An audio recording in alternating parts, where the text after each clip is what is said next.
you shouldn't completely eliminate the thinking aspect of threat modeling, right? Because when you're doing a threat modeling exercise, it's a collaborative activity with different members of a team and organization. So they bring in different perspectives, right? So you still have other perspectives, which probably the LLM is still not trained to think like that. But if you're a smaller organizations, right? So when we talk about security and processes, we generally tend to focus on very well established organizations, assuming that they have the right set of people, right number of people to be doing the right job. But it doesn't always happen like that. In the real world, especially in the ecosystem of startups, you have one person doing 3 4 different roles, and they honestly do not have the bandwidth to be thinking like all of them and performing an effective threat modeling activity. Users like these, for use cases like these, for organizations like these, AI driven threat modeling can be really useful. It's better than not doing any threat modeling at all, right? Welcome to the season 3 of The Elephant in AppSec, the podcast to explore, challenge, and boldly face the AppSec elephants in the room. I'm Alexander, your host and AppSec enthusiast and growth manager at Escape. Today, I'm thrilled to be joined by Ashwini Siddhi, Director of Security Engineering at GoDaddy. With a background in electronics engineering, Ashwini discovered her true passion in cybersecurity and has since become a distinguished leader in the AppSec space. Her expertise spans multiple domains, with threat modeling standing out as a key area of specialization. Recently elected to the OWASP Foundation's board of directors, Ashwini is not just a technical expert, she is also a dedicated advocate for women in cybersecurity. She actively mentors aspiring security professionals for organizations like WiCyS and beyond. In this episode, we explore whether there is a secret to mastering threat modeling at scale, how AI is revolutionizing threat modeling, and the necessity of building a unified threat modeling program across organizations. We also discuss why mentorship is essential for developing the next generation of security professionals.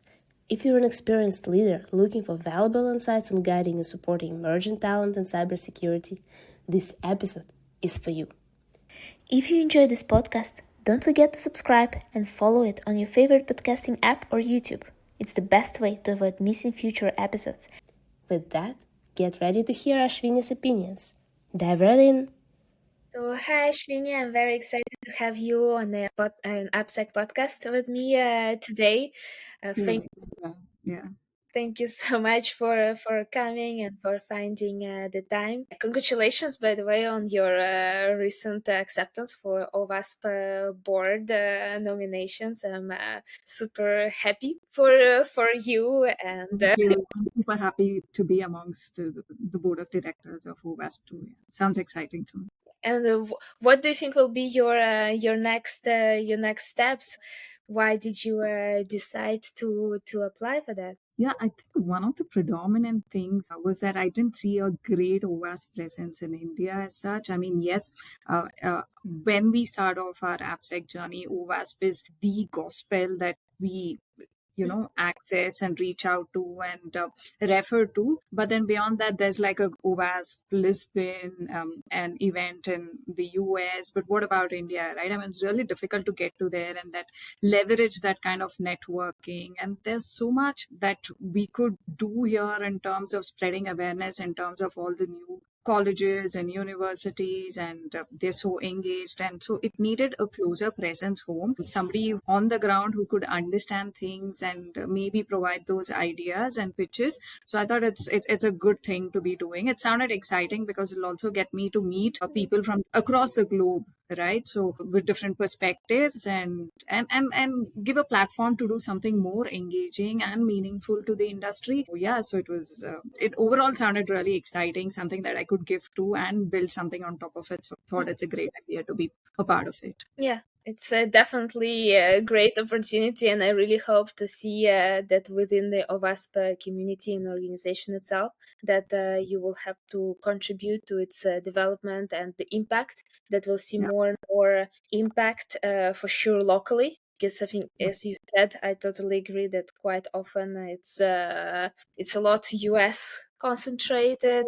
Yeah, in Europe, sometimes like local communities are getting more and more active. I think they start to organize more and more events. Like next year, for example, in France, we're planning to organize OWASP AppSec days. So I'm working together with our community leaders on that to Mhm. make sure that we're organizing. But yeah, it's just starting there, and I hope we'll see more in India, as you mentioned as well. Yeah. And I think your expertise is a lot around threat modeling. And do you think that within the the next years, and because of your involvement, are you planning to give more attention for it, to build more practices around it, or more maybe focus groups? I think there has been of late a lot of focus on threat modeling, which is a great thing. I mean, with Azar and Matt Coles and all of them talking about threat modeling and all of these workshops that happen at OWASP conferences, I think a great deal of work has already been done around threat modeling, right? So I don't think there's really a need to replicate it or duplicate it, even if it is across a different part of the globe. But I think what we could certainly do is focus a little more on AI driven initiatives around threat modeling, because I've seen threat modeling is considered resource intensive, right? I mean, for me, threat modeling, wake me up in the middle of the night and I can talk about threat modeling. And I'm sure of others, right? Like Adam and all of those people, right? But it's not the same for everybody. They need a little bit of help. And when we talk about threat modeling to them, you met with this look that, oh my God, this looks like rocket science. And they don't really want to spend all that time on it because they have other priorities. And obviously, they're not, this is not their main bread and butter, right? So there's something else out there for them that they are responsible for, that they are accountable for. So, how do we make it easier for them, right? Something that takes you like a 10-day exercise, what if you could just reduce it to like a 2-day or even a 30-minute exercise, right? So that is something that we should look at in terms of AI is driving solutions across the world, not just in security, but we're still stuck with ineffective solutions that take us really long and impact time to market for businesses. So if we can change that with AI with respect to threat, how we do threat modeling, I think that is what the focus needs to be, and that is what I would love to spend my time and effort on in the coming days. Yeah, I think I've seen more and more tools appearing that have like they integrate AI, in the design process and threat modeling Yeah. process. But I also heard the perspective actually quite recently from one of the people that you just mentioned, that it's too early to introduce sometimes tools at threat modeling, because teams need to actually think for themselves, and you shouldn't reduce this part of actually thinking through Mhm. the process. But when you work with a huge teams, with a huge amount of teams, so when you work at scale, Yeah.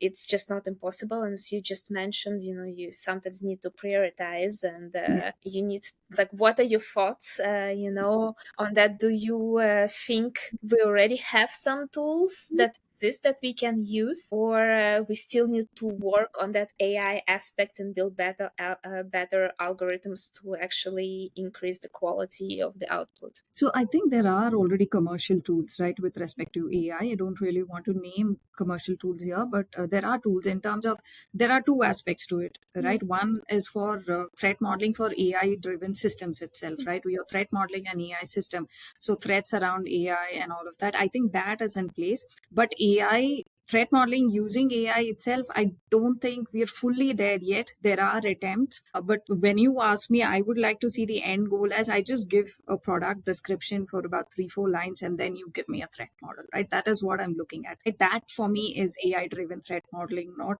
we're still not there yet. So I think we'll eventually get there in 25. And I agree with your part on that. You shouldn't completely eliminate the thinking aspect of threat modeling, right? I don't think so, right? Because when you're doing a threat modeling exercise, it's a collaborative activity with different members of a team and organization. So you have somebody like the product owner, you have a developer, you have somebody on the security team, you have an architect. So they bring in different perspectives. So even with AI in the middle, it's just one perspective, right? So you still have other perspectives, which probably is not, the LLM is still not trained to think like that. Probably you could bring in that perspective, right? So it's always there, a unique perspective from each person. So I don't think that would completely eliminate the need for thinking. But if you're a smaller organizations, right? So when we talk about security and processes, we generally tend to focus on very well established organizations, assuming that they have the right set of people, right number of people to be doing the right job. But it doesn't always happen like that. In the real world, especially in the ecosystem of startups, you have one person doing three, four different roles,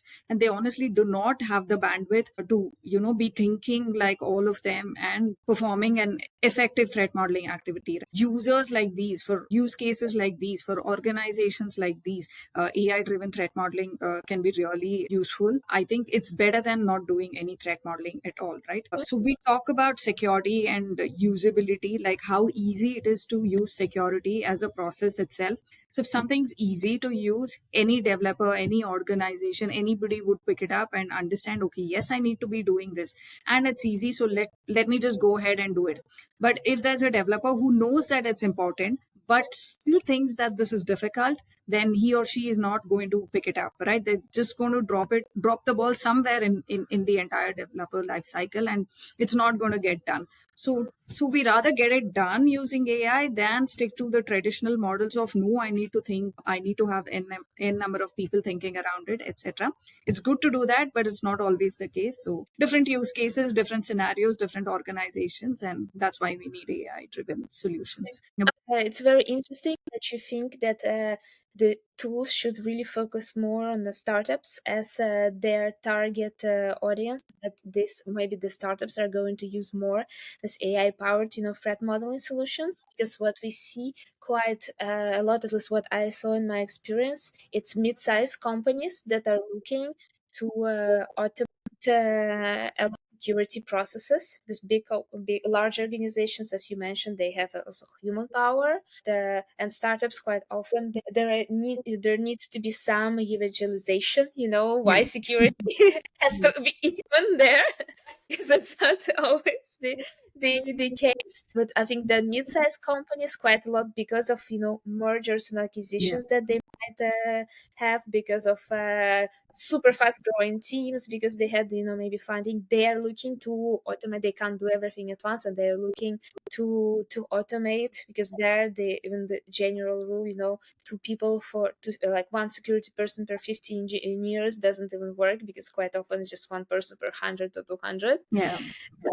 And it's interesting perspective. And when we talk, because you also work in a very large scale organization, GoDaddy, I think apart from the human aspect, there might be other challenges that you might see when you automate it, when you do threat modeling at such scale. And you actually wrote a paper Mm. on that was published by Safecode, as Yeah. I remember. And I think in that paper, you mentioned that threat modeling has to keep up, with the frequency software development and all different releases. With that, I think avoid being outdated. So, how do you think it's possible at scale with so many different different teams? And do you think AI will actually there maybe will help, or how do you think people, for organizations, should solve that challenge? Threat modeling at scale. Yeah, so I wrote this paper when I was with Dell, right? So I was a threat modeling service owner for Dell Technologies. Yeah, so it meant that roll out a threat modeling service across the organization with all the different companies that Dell had, right? At one point, Dell had about 7 different technology companies. So roll out this threat modeling process, a unified process across the organization, which meant anything from a hardware, BIOS, and a software and appliance, all of them were following the same process to undergo threat modeling, right? So that's when I started running into challenges. I wouldn't say problems, it's opportunities to do better in terms of threat modeling. So what worked for one team didn't work for another team. What worked when a particular team was ready to spend 2-3 hours on a call and jot down threats, some other team was probably not ready to do that. They just wanted a template and they wanted to update it, and there was probably another team just didn't want to do either of them, right? They wanted a tool to give them all results. So I see the need differed for each organization, for each pillar.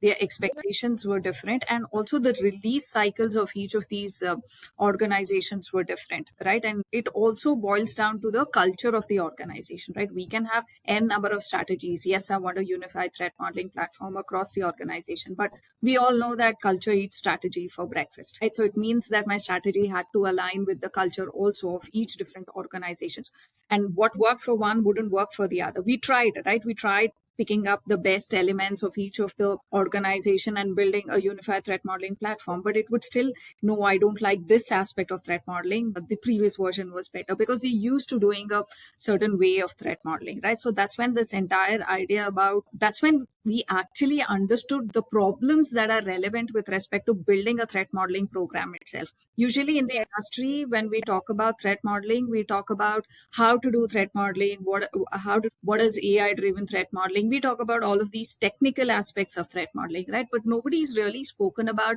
how to drive a threat modeling program at a large scale, which different technological components or different complexities of a single organizations coming into the picture, right? So we were in a unique position to understand these problems because I've never really seen any other organization, at least based on my network, have a specific threat modeling service owner, right? So I've not seen that. And so I thought we were at a unique position to understand what these challenges were. And so we went, and Dell is like one of the members of Safe Code. So we created a work group. We called for participants and we started writing on the paper. Obviously, you must have heard Matt Coles. He was one of the writers of the paper too. So yeah, so then we started discussing and people talking about their challenges, and then we went about writing that paper. So it talks about all of these aspects, right? Firstly, to understand what scale means itself is a big deal. People might think it's a unidimensional thing. Scale probably just means a big organization. So probably people would think scale would just mean a huge organization, massive, like what Dell is, but not necessarily, right? A scale could also mean that you are an entirely AWS led organization. For example, everything's on the cloud. You have n number of AWS services or Azure services, whatever, right? Cloud services. You have no visibility into them because everything's coming in from the third party. So it's complex. So you don't understand the scale of the system itself. So it can be in terms of the organization, the pillars it has, the number of people, or the technological aspects of it, or it could mean that you're a service provider to the government. So maybe there are n number of rules and regulations applicable that probably is not applicable to other systems. So there is complexity around that area because you have a special focus on compliance and regulations. So n number of different things, right? So identifying what scale means for each organization was the first step. And what is the next step after identifying the scale, right? It's about building a strategy to run this program, right? It's not just about putting a process and publicizing it. It's not going to work, right? So it's about bringing in the right stakeholders from each of these pillars. Okay. So bringing in, say, we need somebody from compliance to give in their inputs. We need a security architect from the engineering team. We need somebody from the central security organization. So you need a member from each of Yeah, the. you have to build a team from different perspectives so they can work on the topic Yeah. together. So that's how you would do a typical threat modeling. But here we're talking about building a program itself, right? So it means that you need to build a core team from each of these different roles so that as a core team, you provide feedback, right? From your perspective, okay, this process is going to work for us. This is not going to work for us. And then it's also about accountability. And once you are on the core team, you feel like you've participated in it, right? So you have some stake in it. It's a political strategy that a lot of our governments use. They roll out an initiative where you're contributing to it, and then suddenly you think, okay, this initiative is successful because you're contributed to it, right? It's a psychological aspect also. So your strategy is going to be successful only if you have representation from all pillars and all dimensions and all aspects of the organization, right? So they have a stake in it and they are going to talk about it. They also know the reasons why you have arrived at a certain process, and they are going to through word of mouth spread it, right? So it is going to make adaptability so much more easier. So we in the paper we talk about identifying the problem of scale. What is the specific problem of your scale? We talk about how you need to build your core team and strategize the rollout of this process itself. Everybody knows what the process is, but we talk about how to strategize the rolling out of this process, how to maintain the loop of continuous feedback. Maybe the process worked today, but there's something very destructive in terms of technology, that disruptive is the right word. Yeah, disruptive in terms of technology comes out next year, right? So the previous process is outdated. We need something new. So continuous feedback mechanisms and continuous improvements with the right team is what we talk about through it. How to sustain it over a long period of time after the initial rollout and after having all your stakeholders onboarded with you and getting the rest of the organization on your side. So that's what the paper talks about. Super interesting. And do you think when you actually like build, those initial teams, as you said, that they can bring their all diverse perspective and collaborate together to build a program, there might be a problem of having, too many cooks Yeah. in the everyone has opinions. There are some people that are more stubborn than others. Right. I guess, in my professional life, in my personal life, it's always the case. So it might lead, to some debate, discussions. And how do you ensure that those, sessions Mhm. together are actually productive? Do you dedicate someone who has the last word, or how do you find, solutions, especially when some people might be a bit too stubborn or I opinionated? like how you say some people might be too stubborn, right? I call them the devil's advocate. It's really important to have at least one devil's advocate on the team, right? So that they bring in that completely different perspective. If you have all the yes people on your team, you're not really going to get a different perspective. So it's good. I think it's really required to have somebody who can play the devil's advocate. But having said that, there's only so much time that you can play, talking with the devil's advocate, right? So at the end of the day, the clear accountability of who takes ownership of this process should lie with one or two people, right? So it's not, even though there's a core team, there has to be one person in the end of the day who's accountable for it. So the decision making, the buck stops at this person. So yes, this person can listen to feedback, can listen to n number of ideas, try to be as democratic as possible, but there comes a point in there's a fine balance between knowing what works best, because you're the expert, right? Based on your experience, you've been offered this role because they trust you to ensure this is executed. So you're accountable and then you take the call for it. Yes, you can make mistakes, but then you also learn from your mistakes and go back and correct it, right? So it's not the end of the story there. So even if you made a mistake, so there has to be accountability. There has to be a RACI matrix defined as who's finally accountable for these decisions and for this entire process. I think the buck stops at this person. Okay. Yeah, it makes total sense that you at least have someone who Yeah. final decision. Right, okay, this process is not working, it's all your fault. I don't believe that in any process it's always one person who is at fault. I think it's a combination, especially the larger organization gets, the more people Yeah. who are responsible, and sometimes it's actually a responsibility that lies within the culture of Right. organization, at least in my personal experience, No, I was because joking when I said, right?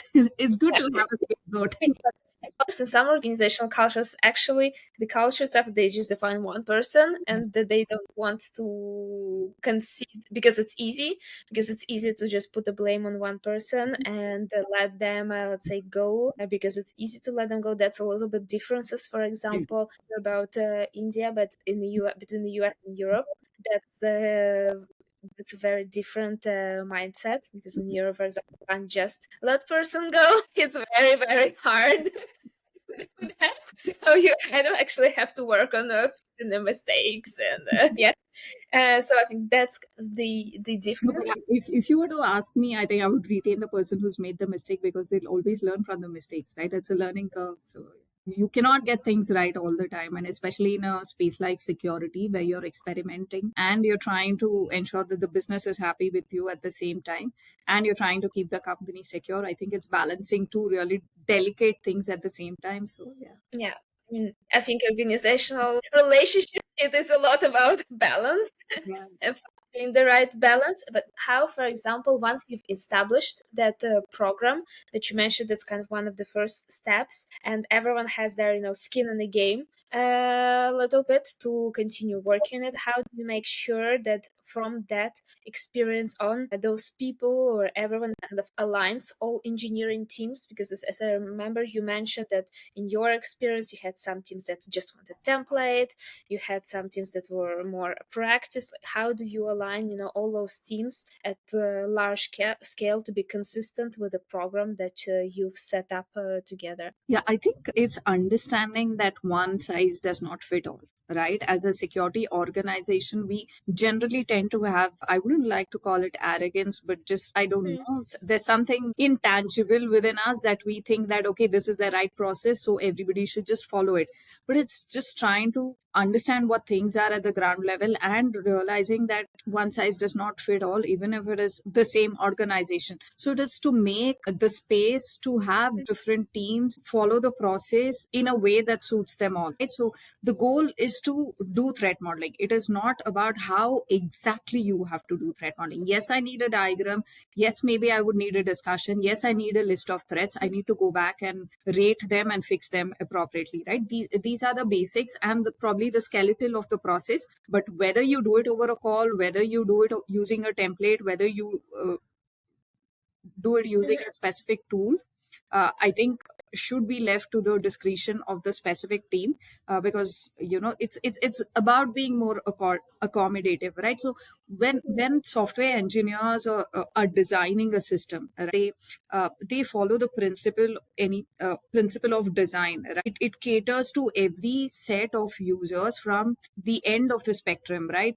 From this end to the other end. So when we talk about security, we don't talk about it as security by design that is applicable to the entire spectrum, right? Like our services. For example, let's say we're building a banking website. We think about, okay, there might be somebody who's very agile with the keyboard or the phone who can look at the OTP and get into the system. We also think about somebody who's probably not very agile, probably need glasses and takes a lot more time, and OTP timeout is so much more longer considering all of these scenarios and probably network and latency and all of these things, right? So we're thinking from this end of the spectrum to the other. So when we're talking about designing security practices and processes, so why do we not do the same thing, right? Why do we assume that this is straightforward and everybody in the organization is X, so let's just follow this process, right?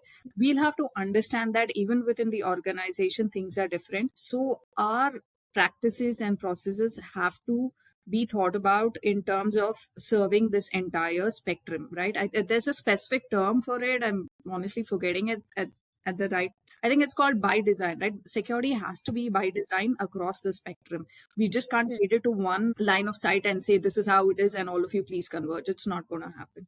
So that's something that we have to culturally change within ourselves as an industry. And do you think that in this case, for example, training, is it something that should also be dependent on a team, or should it be something that's enforced No, I for think training should certainly be enforced, right? So if you leave training to choice, I don't think a lot of people would be onto it. There are some things that ought to be made mandatory, and training is one of those things. Like whether you do threat modeling or not is not a choice, right? You have to do threat modeling. That's mandatory, and you have Okay. to be trained for it. That's mandatory too. Okay. And how, for example, should companies start invest, in developing those skills? Do you believe in that programs like security champions, or do you think it should be just enforced for everyone kind of the same, without maybe highlighting some specific people or introducing competitions in place? Ideally, if you ask me, I would say just everybody go mandatorily do all of these courses, right? But it's not going to happen. We're going to slow down an organization if we did that. I think it has to be an approach which is eventually scaled out, right? Like approach it in a phased manner. Maybe at one point in a given VP pillar, identify about 2 to 3 security champions, train them accordingly, right? And then have them shadow a security engineer so that they learn the practices. Once they've shadowed like a couple of times, then they can go back and pick somebody else and train this person. So you have a model wherein each security champion is going back and training a couple of other champions, right? So in that way you scale it and you're not dependent on one community to be training everybody else. And also it's a phased approach. You're not at the same time trying to get everybody up to scale. So I think training is important. Champion programship is important. Is just about how we approach it is what matters. It again differs from an organization to organization, the cultures, right? So maybe you have really lot of VP pillars, and then the number of champions based on the VP pillars could run up to 20, 25, 30. That's a good number to start off with as an organization, right? That's what I think. So but maybe if you just had 4 VPs, then it doesn't make sense to just train 4 people. So yeah, pick more people, and with the VP pillar, maybe 4 per VP or something of that sort, and a number that's reasonable, right, for your organization, and then start training. Okay, interesting. And you also have like a lot of passion for mentoring and contributing to the community. Did you have also in your experience some cases where developers, came to you because they were passionate about security and asked for your advice? I want to get into security, but I just don't know how. I suddenly discovered this passion. Did it happen for you? Yeah, it has happened a lot of times because especially in my role, I interacted a lot with the developers, right? Because my role is predominantly SDL, so I interact a lot with engineering teams. So I've had people come up to me a lot of times and ask me for guidance. So one of the first things that I tell them is that there are different roles in security, right? So you probably give them an overview and give them some time to understand which one is best suited for them. What is that they really like to do in the long run, right? So, and most of these times, the developers come back saying that they want to be involved in SDL itself, which is the secure development lifecycle. They either want to do threat modeling or they want to do secure coding and code reviews or pen testing, these aspects. So it's the most people want to do this and not incident response or anything, because that's like crazy, right?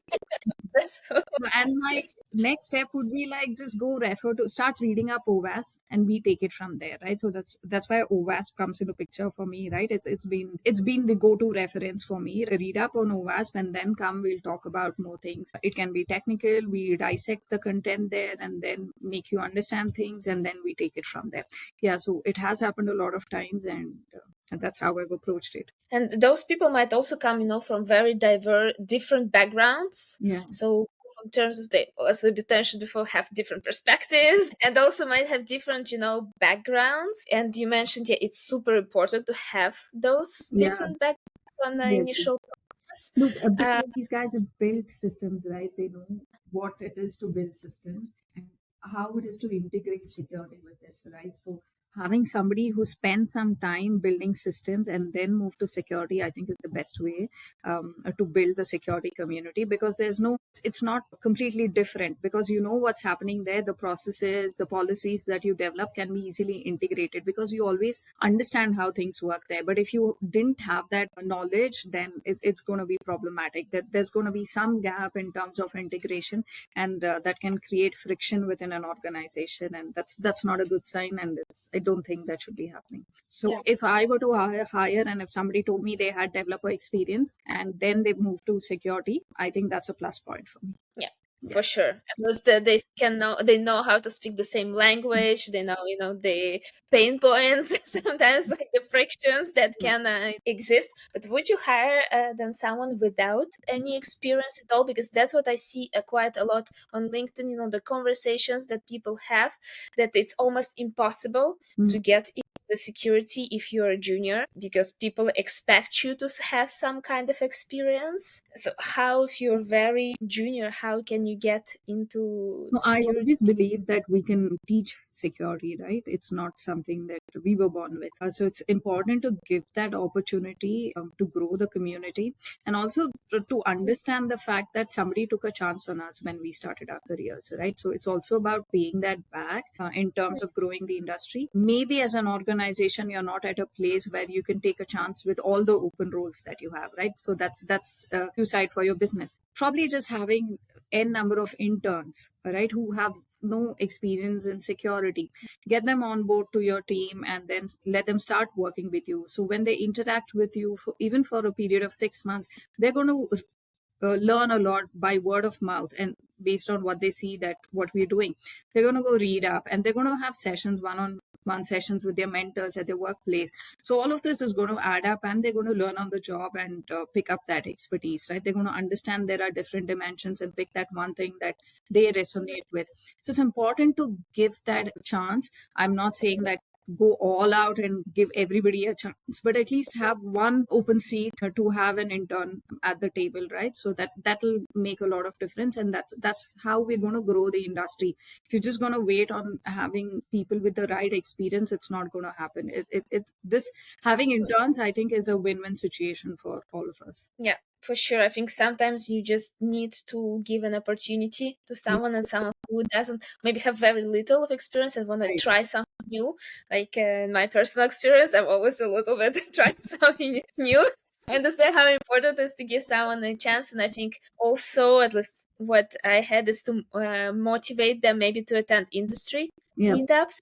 So always propose them to attend OWASP meetups so they understand how everyone thinks in the industry. Some other meetups that might interest them and So give them. this is one thing that I look at, right? So skills they might not have when they come in, but the hunger to learn and that willingness is very obvious when you talk to them, right? So that is what I would base my decision on. Yes, and when they have that, I think the willingness to attend these conferences and all of them is going to come from them. I've had team members asking me that which certification can I do? Can I attend these conferences? I would love to go. And they turn up on their personal time. They're willing to invest their personal time, right? So that is a distinguishing factor, I would say, to hire. Security can be taught, but not attitude and the willingness, right? So yeah. You can really see it, especially in the beginning. Not always during the interview process. It's sometimes very hard, but when someone starts, you can definitely see the difference in the attitude as well. And you mentioned you were very committed, in engaging with the Gen Zs as well in cybersecurity. How do you think it's different in terms of generational gap, the generational impact, generational gap? What are the difference do you see, and maybe how someone who, let's say, wants to hire an intern, a Gen Z intern in security, how they should maybe should they approach something differently, or what are the different? And taking your question in parts, right? I really like working with Gen Z. I think they're a lot more authentic, is what I feel, and they're fun. Probably because they're just out of college or still in college or things like that, right? So it's fun, and I like the fact that they are able to speak up in terms of say things like, I don't like that vibe, these vibes don't work for me, right? Pretty authentic and straightforward, so I don't have to break my head to understand, okay, what potentially they challenges they could be facing. It's pretty open in that sense, so it's really helpful.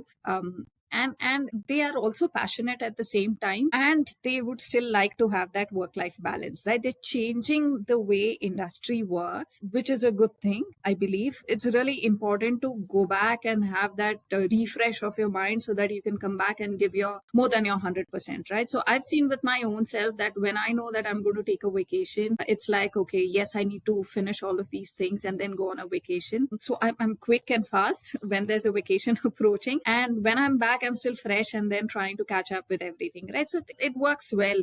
But if you're stuck in a rut, you're probably doing the same thing over and over again. There's burnout, right? So I like the fact that these guys call it out themselves and are willing to take accountability for it and plan for it. So I like the fact that they want to control their career and their entire life within their hands, right? So that's a good thing, I believe. But in terms of how we want to engage them, there's a lot of energy around them, and they want to be very quick about it. They want to rise up fast, and sometimes because it is the era of influencers and social media, a lot of them want to be in security because they think it's glamorous, and they get a lot of attention, public speaking opportunities, etc. They want to be in there just for these, right? So it's trying to identify who's here for what, right? The minute you understand that they're here just for the shiny part of it, then maybe they're good at security, but maybe their intentions are not so great. So it's just about sitting and making them understand that, okay, there is hard work behind, right? Not everything is as cool as it looks.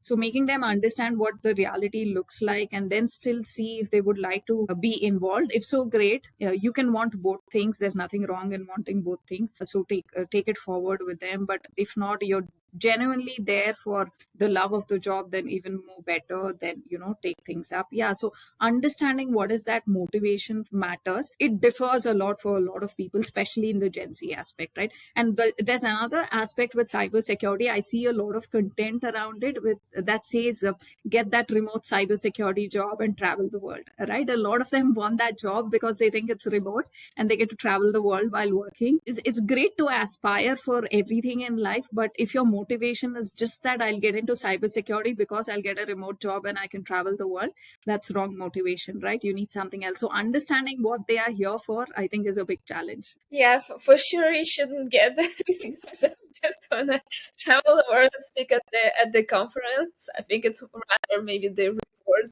you're later, in the career, and you can actually share your experience, because I think when you're very young, it's not, yeah, it's not the same as when you actually have wealth of knowledge, wealth of experience, and you can actually educate people on how to do things.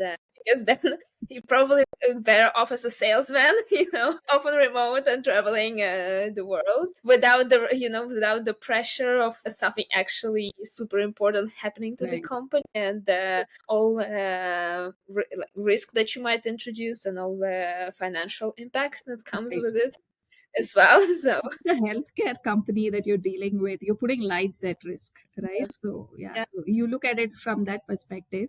Yeah, so yeah, but if that is the only motivation, then it's a concern. But if it is one of the motives, then yeah, still okay, I guess. Yeah. yeah.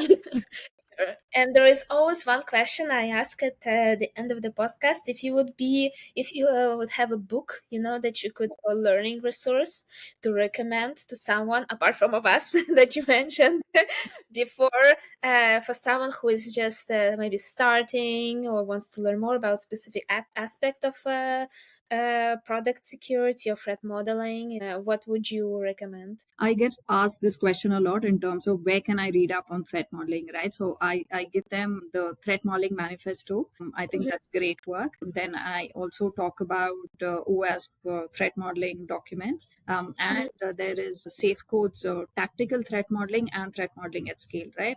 Together, I think they cover basics of what is threat modeling, different ways of doing threat modeling, the right way to do threat modeling, and how to set up a program for threat modeling. So these are the four references that I generally recommend for somebody who's interested in threat modeling. Okay, Yeah. perfect. So think I'll put them in the link Yeah. after the podcast. Thank you so much, Ashwini, for coming, for sharing your knowledge. It was a pleasure talking Thank you for to. having me. Yeah. It was Yeah. great talking to you.